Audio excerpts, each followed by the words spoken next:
continue encore sur les potagères, mais c'est cette fois en grande culture avec les pommes de terre. Donc c'est quand même un peu spécial cette culture-là. Avec Gilles Delannoy, justement, qui a 62 ans et qui, malgré que le métier d'agriculteur soit un métier un peu de fou, comme il dit, il a quand même repris la ferme de son père en 1989 et il cultive du coup au total sur 180 hectares, dont en fait 80% de plants de pommes de terre qui sont en location. Voilà, donc il y a des terres qui sont en location parce que c'est lié aux rotations de culture des pommes de terre. Voilà, donc, du coup, il a au total à lui 145 hectares, dont voilà, une petite proportion quand même, enfin quand même 45 hectares dans les terres un peu moins bonnes où les pommes de terre peuvent pas aller pour des céréales. Et il a développé depuis 2018 un peu en conversion voilà, bio de pommes de terre sur 13 hectares. Voilà. Et donc du coup, tu vas nous parler du coup, Gilles, un peu de l'organisation de la profession de la pomme de terre légèrement. Donc on va reprendre un peu ce qu'on a vu un peu dans les visios précédentes, mais là c'est un peu spécifique la pomme de terre. Et puis ensuite, comment on produit des pommes de terre, surtout des plants de pommes de terre. Comment c'est fait et toutes les générations qu'il y a, voilà, c'est une semence particulière. Organisation de la production de pommes de terre, des plants de pommes de terre. Nous sommes regroupés au sein de la Fédération nationale des producteurs de plants de pommes de terre, FN3PT.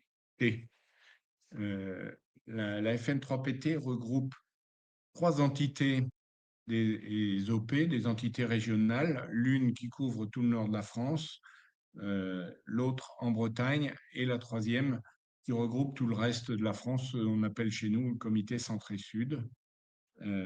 Voilà, donc moi qui suis au nord, limite entre la Somme et le Pas-de-Calais, je suis attaché au comité nord, c'est comme ça que s'appelle mon OP.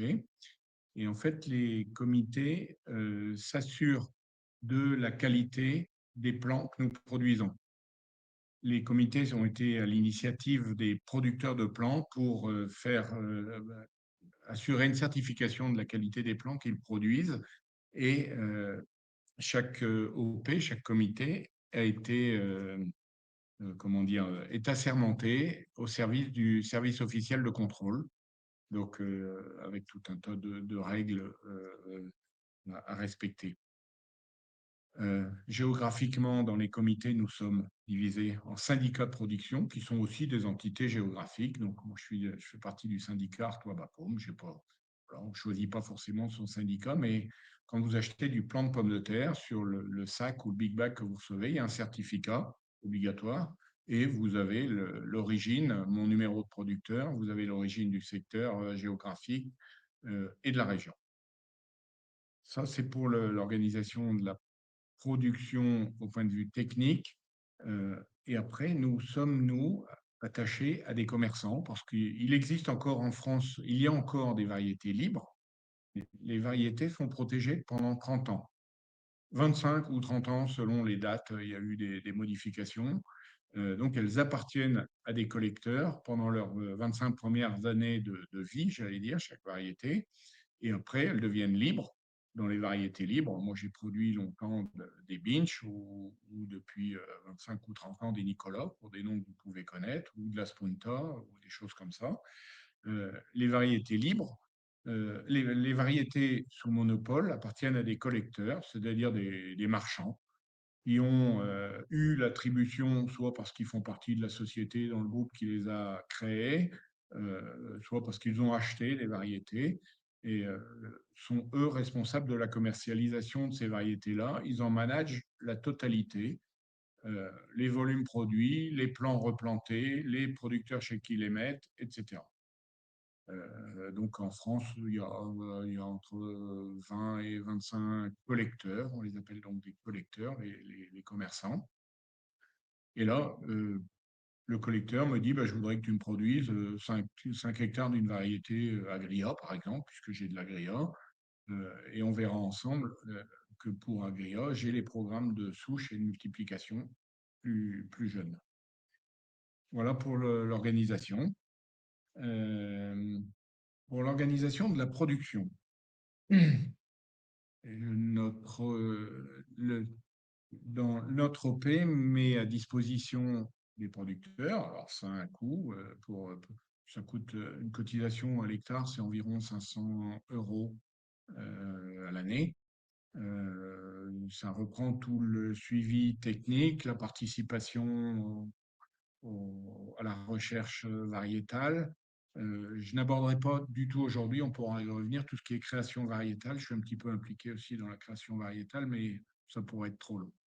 Euh, donc, en fait, l'ennemi de la pomme de terre, l'ennemi majeur, c'est le puceron. Les pucerons véhiculent des virus qui provoquent des dégénérescences, soit enfin, dégénérescence de la plante, euh, et quelquefois des dégénérescences avec des pourritures.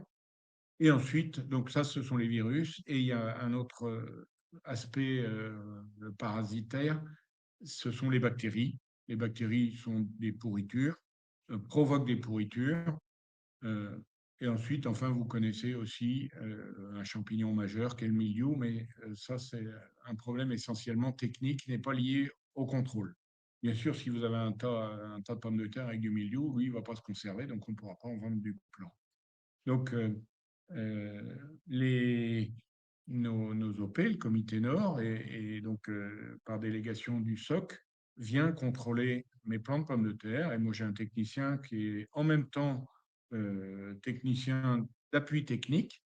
Hein, il est salarié du comité Nord. Il me donne un appui technique et il assure le contrôle pour le compte du SOC. C'est une personne qui est dans mon exploitation en hiver 2 à 3 fois par semaine.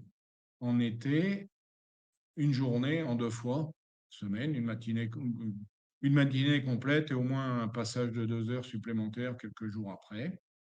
Euh,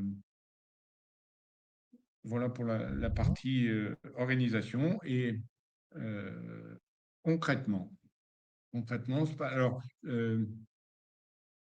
pour produire du plant de pommes de terre, s'il est simplement pour sa propre utilisation, on a le droit de produire du plant de pommes de terre en France.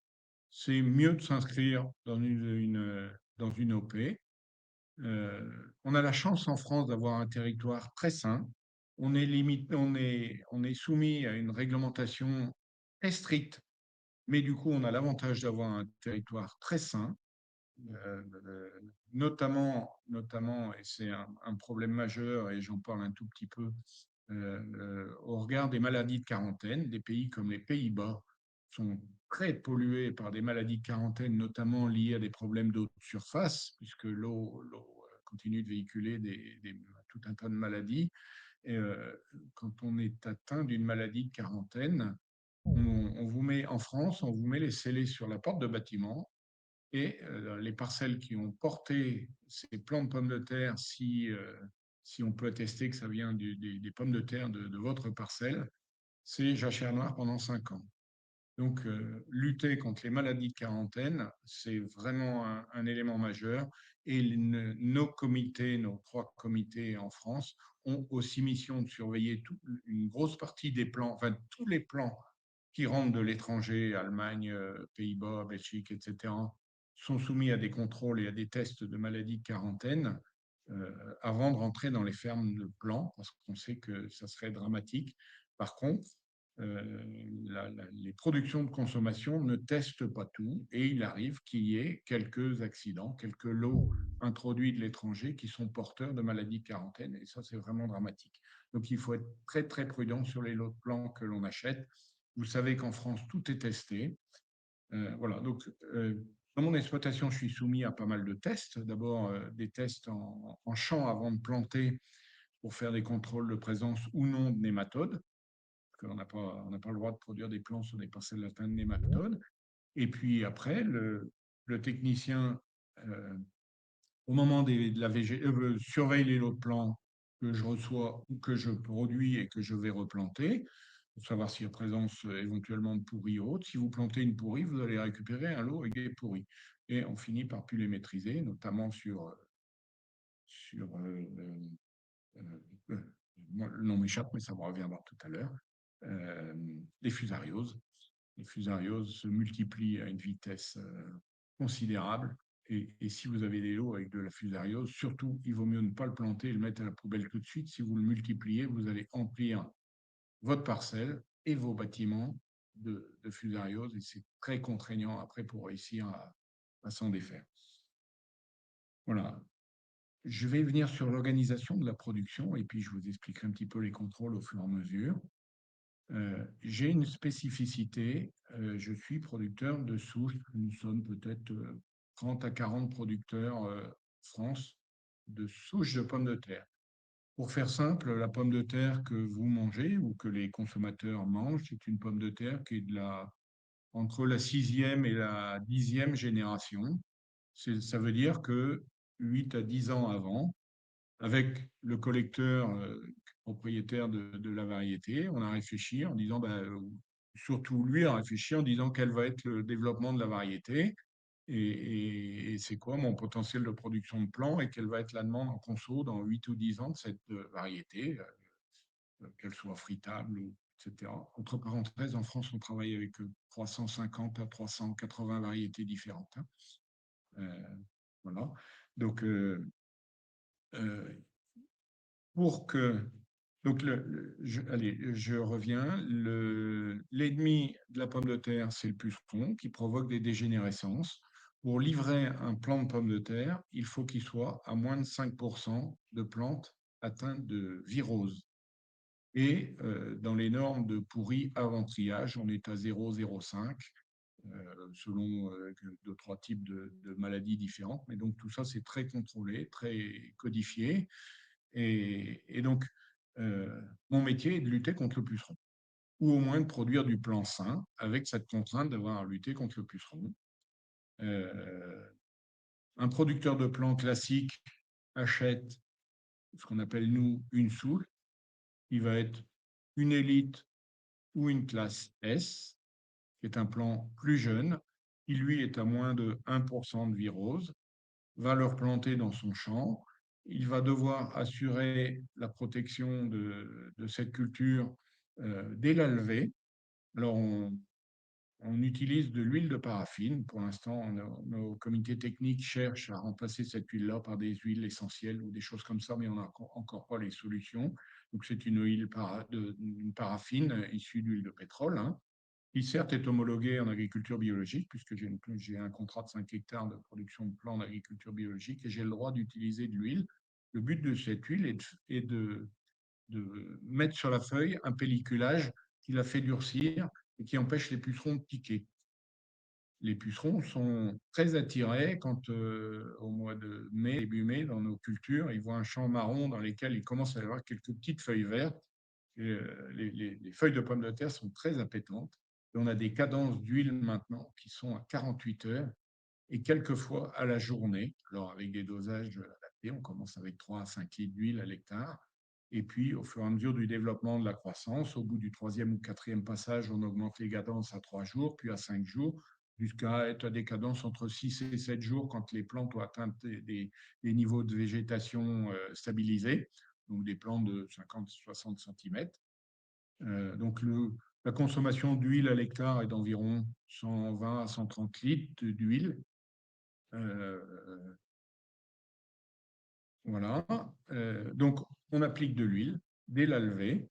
Alors, on n'a plus d'insecticides et je n'avais pas l'habitude d'en utiliser beaucoup. Par contre, dans mes plantations, j'utilise des plantes de campagne. Je sème du tournesol dans les rangs de pommes de terre parce que le tournesol lève plus vite au moment de la plantation et capte, il est plus appétant que la pomme de terre et capte une partie des pucerons. Donc, j'essaye de les détourner comme je peux en attendant que mes plantes aient eu suffisamment d'huile. Euh, voilà, ça c'est la protection des plantes, au moins pour cette partie-là. Et puis, dès que les plantes font 15 cm, on passe à pied dans les rangs. J'ai 4 salariés, on surveille toutes les plantes. J'ai 55 hectares de plants, hein. Donc on y arrive à 5. On passe dans tous les rangs. On commence par surveiller ce qui pourrait être une repousse, un pied étranger. J'en profite pour vous dire que j'ai des rotations à 6 ans, donc, dont une partie sur des terres en location annuelle chez des agriculteurs chez qui je tourne depuis quasiment depuis que je suis installé, depuis 89. Voilà, j'essaye d'avoir des rotations à 6 ans. Réglementairement, il faut qu'elles soient à 4 ans minimum. On n'a pas le droit de mettre du plant plus de tous les 4 ans dans une même parcelle, justement pour éviter les problèmes de parasitisme. Euh, et donc, on passe dans les rangs. Et puis, dès que les feuilles grandissent un petit peu, sur des plantes de 20 centimètres, on arrive à lire le feuillage et on arrive à lire des déformations, euh, des espèces de décoloration dans la feuille. Alors, j'ai l'habitude de mettre en route des salariés, j'ai mis en route mes enfants, j'ai 4 garçons qui savent tous épurer des plants de pommes de terre. Ils ne cultivent pas avec moi pour l'instant, mais ils savent tous, il faut compter 2 ans. Il faut 2 saisons pour commencer à lire. Alors, on a des variétés sur lesquelles on sait lire un peu plus facilement l'extériorisation d'un virus dans le feuillage. Et il y a des variétés où ça reste toujours très compliqué. On y va à 7 heures le matin parce qu'il y a un peu de lumière, mais pas trop. Puis à 10 heures, vous ne voyez plus rien. C'est pas qu'il y en a plus, c'est que vous ne voyez plus rien. Donc, on change de champ, on va avoir une autre variété plus facile, etc. L'idée, c'est d'enlever toutes les sources de contamination possibles de votre parcelle parce que si on a planté un plant à 0,5, on met 70 000 pieds l'hectare, et il faut les retirer. Je peux me permettre de lire la question. Ouais, j'ai pas eu le temps de la lire, mais peu importe.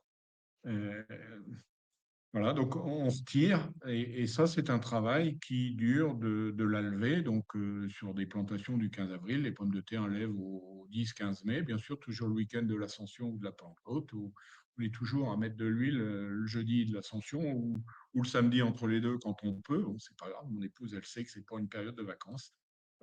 Et après, jusque mi-juillet, il y a des lots sur lesquels on passe 3, 4, 5 fois parce qu'on retrouve une malade, etc. Mon but est de sortir des plants les plus sains possibles. Au mois de au 20-25 juillet, plutôt cette année, parce qu'on a eu des végétations qui ont poussé très vite, on broie au broyeur mécanique.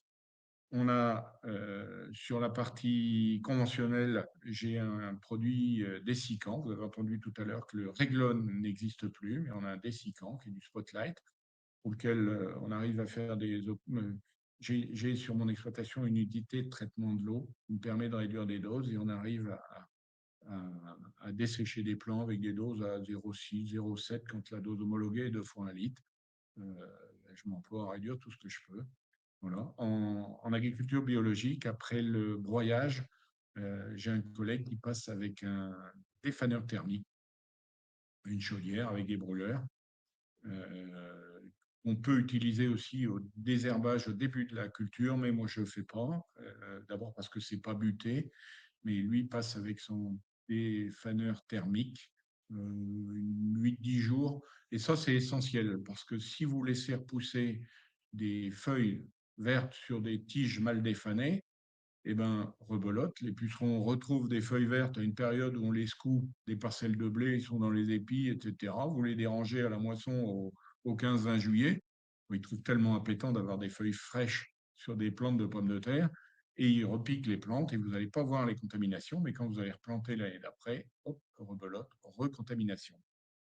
Une plante contaminée, c'est, on estime qu'une parcelle jusqu'à 5% de contamination, il n'y aura pas d'incidence sur le rendement. Vous pouvez trouver ce qu'on appelle des classes B. Ce sont des plants certifiés entre 5 et 10% de contamination. Ces plants valent moins cher parce qu'il y a une incidence de rendement importante. Si vous reprenez dans un lot, surtout des années comme 2025 où il y a une pression puceron considérable, si vous reprenez dans votre lot de conso les petites ou dans votre panier vous êtes sûr qu'elles sont contaminées à 100%. L'année prochaine, au lieu d'avoir un rendement autour de 50 tonnes l'hectare, vous allez être entre 20 et 25. Donc, ce passer de plan certifié ou au moins de plan contrôlé, s'il a été fait par vous-même, c'est prendre vraiment des risques au niveau de la production, de la consommation. Et on a des producteurs qui ont tenté de le faire, mais sans assurance. Et au bout de 2-3 ans, ils s'aperçoivent que leur rendement de consommation a vraiment baissé. Euh, je sais bien que le plan certifié a un coût. Euh, Tout le prix que vous payez ne revient pas au producteur. On a à peu près la moitié de ce que vous payez. Le reste, bah, il y a de la distribution, il y a de la marge du collecteur, il y a beaucoup de choses entre les deux. Le producteur de plants touche à peu près 50% du prix payé par l'acheteur de plants. Voilà pour ça. La récolte, pareil. Alors, après le défanage, avec le technicien, avec mes équipes de salariés, on traverse les parcelles, on prélève fonction de la surface du lot, un tubercule par plante à raison de 200, 300, 400 tubercules par lot.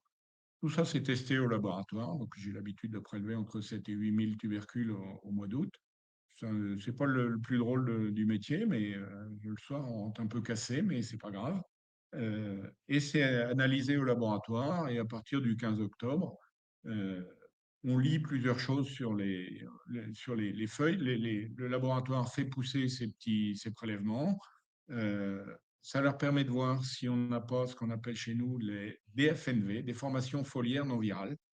Par exemple, on avait mal rincé un pulvé, et ça arrive tous les ans. Il y a des producteurs de plants qui perdent des cultures parce qu'il y a eu un pulvé de mal rincé. J'ai eu le tour, moi, en 92, j'ai jeté 27 hectares de plants. J'aurais mal rincé un pulvé avec un anti-chardon. Et quand mes plants ont levé, il y a eu de la déformation foliaire. Tout a été jeté. Parce que vous imaginez, c'est du 28 à 50 mm, donc c'est à peine utilisable, un peu en usine, mais à 20 euros la tonne. Et donc, j'ai tout jeté. Donc, ça, c'est vraiment quelque chose auquel il faut être vigilant. Euh, on prélève et puis on a un classement. Voilà. Après, on met en stockage, ventilé, froid, mais ça, vous allez en parler la semaine prochaine. Donc, j'ai 1700 tonnes de capacité de chambre froide, tout en Palox. Dans mon exploitation, j'ai 15, entre 14 et 18 variétés selon les années. Et j'ai des familles. Pour avoir euh, des plants de qualité, je vous disais, l'idée, c'est de planter le plus sain possible.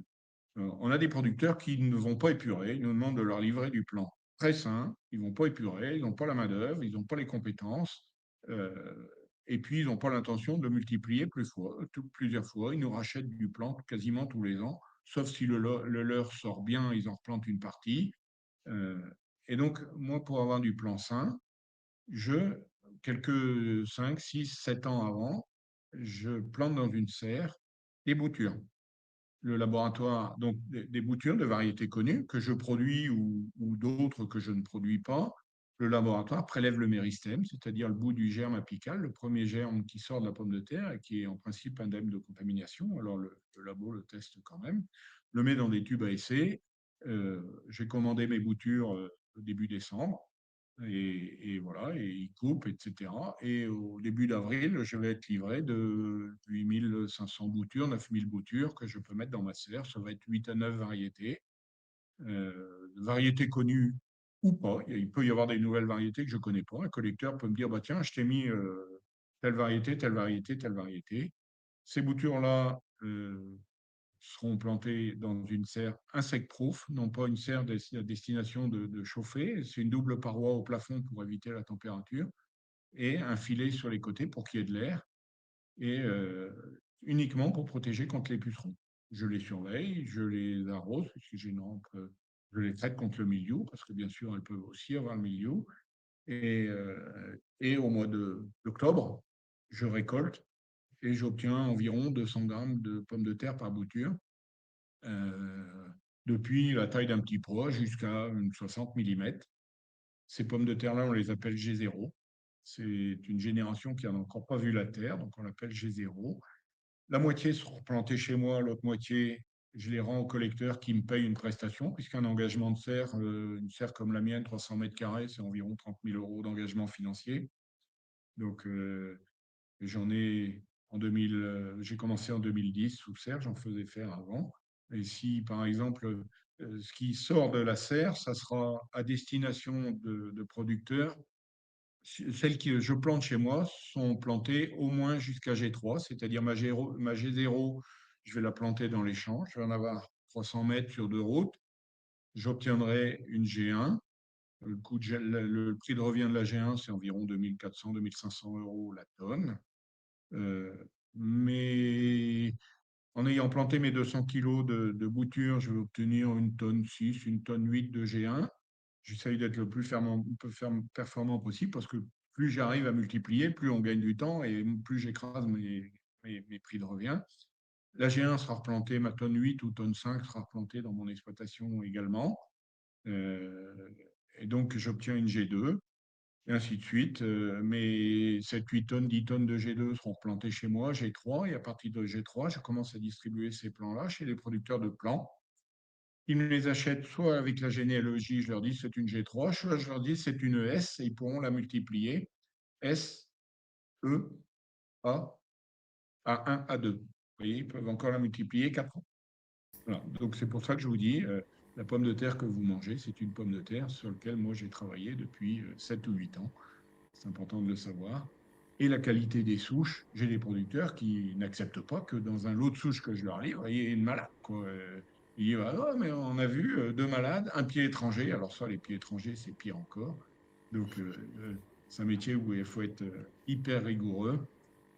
Je disais à Luc, j'ai fait un petit peu de ménage parce que l'année dernière, j'avais 46 lots de pommes de terre différents dans mon exploitation. Cette année, ou 44. Et cette année, je ne suis qu'à 34 ou 33. Je n'ai plus mon document sous les yeux aujourd'hui.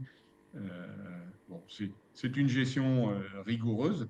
Donc, dans une variété donnée, j'ai souvent une G1, une G3, une S5, puisqu'à partir de 4, on les appelle plus G, c'est plus les premières générations, on les appelle S.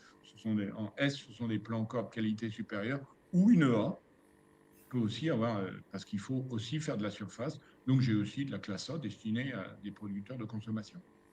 C'est un peu technique, c'est un peu compliqué, je peux encore vous en parler longtemps, vous me poserez vos questions. Ouais.